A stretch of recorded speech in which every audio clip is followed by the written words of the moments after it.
Les alimentaires, ce qu'on fait ici, en fait, on est essentiellement une boulangerie.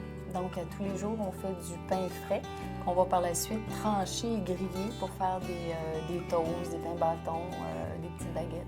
La problématique était qu'on avait beaucoup d'incidents, d'accidents et malgré tout ce qu'on mettait en place, malgré les actions qui étaient faites par les employés, on n'arrivait pas à diminuer de façon significative le nombre d'accidents. On voyait bien qu'il y avait une petite diminution, mais ce n'était pas encore suffisant, en fait, pour vraiment là, dire qu'on passait à une autre étape.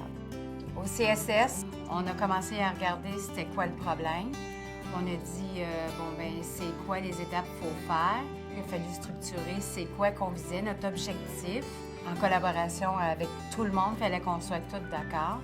Les travailleurs ont été consultés par leurs supérieurs, ont donné leurs idées et je pense que le fait de les impliquer au niveau de ce processus-là a fait qu'ils ont adhéré à notre programme d'inspection.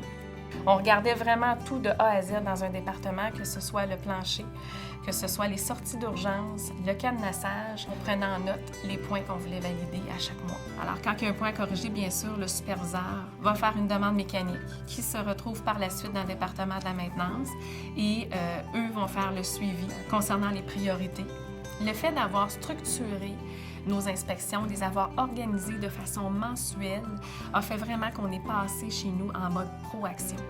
Les gardes qu'on a présentement sur les machines nous empêchent de nous mettre la main trop loin ou de vraiment là, pas être à bonne place par mes gardes.